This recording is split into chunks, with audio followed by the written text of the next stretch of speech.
லஞ்ச ஒழிப்புத்துறை அடிப்படை நண்பர்களுக்கு வந்து ரொம்ப நேற்று தான் நான் மருத்துவருடைய ஆலோசனைக்கு பின்னால் ஊருக்கு போகலான்னு முடிவு பண்ண தான் நான் வந்திருக்கிறேன். முதல்ல நம்முடைய தமிழ்நாட்டுடைய தொலைக்காட்சி பத்திரிகை ஊடக நண்பர்களுக்கு என்னுடைய மனமார்ந்த நன்றியை முதல்ல நான் தெரிவிச்சுக்கிறேன். இந்த ஓடுறது ஒளியறது பதுங்கிறதெல்லாம் திராவிட இயக்கத்திற்கோ திராவிட முன்னேற்ற கழகத்திற்கோ இல்லை. அப்படி அண்ணன் கலைஞர் அவர்களும் தமிழ்நாட்டு முதலமைச்சர் திராவிட மாடல் நாயகராக இருந்தவர் அண்ணன் மு.க. ஸ்டாலினும் எங்களை அப்படி வளர்க்கவில்லை. அரசியலாக சந்திப்பதற்கு எப்பொழுதும் திராவிட முன்னேற்ற கழகம் என்றைக்கும் சளைத்ததில்லை. பொதுவாக நான் மார்பு சம்பந்தப்பட்ட ஹார்ட் சம்பந்தப்பட்ட மருத்துவம் தொடர்ந்து 2016 இருந்து சிங்கப்பூரில்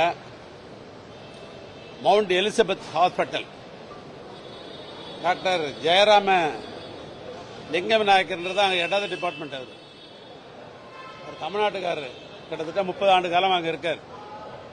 அவர் அங்கே இருக்கிற தமிழ்நாட்டுக்கிற அரசியல்வாதிக்கு எத்தனை பேருக்கு அவரை தெரியும்.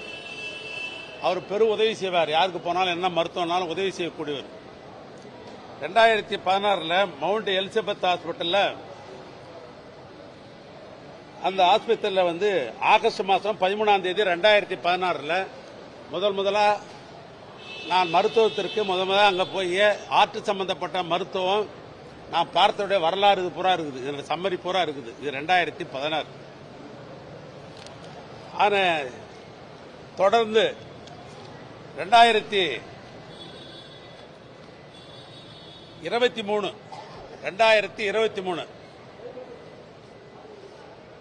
Mount Elizabeth hospital life health centre தேதி 2023 29/9/2023 அதே ஹாஸ்பிட்டலில் 23 போய் அதே மருத்துவமனைக்கு சென்று என்னுடைய உடல் பரிசோதனை எல்லாம் முடித்துக்கொண்டு 2023 வந்திருக்கிறேன். இது 2வது என்னுடைய தொடர்ச்சி. 3வதாக தேர்தலாம் உங்களுக்கு தெரியும். 5 ஆண்டு காலம் இந்த ஆட்சியில் பெரும் பணிகளை இரவென்று பாராமல் பணிகளை நாங்கள்லாம் மேற்கொண்டோம். தேர்தல் வந்தது. தேர்தலுக்கு பின்னால் மீண்டும் முறையாக மருத்துவம் போய் பார்த்துக் கொள்ள வேண்டும், மருத்துவ பரிசோதனை செய்து கொள்ள வேண்டும் என்ற அடிப்படையில் நான் 15ஆம் தேதி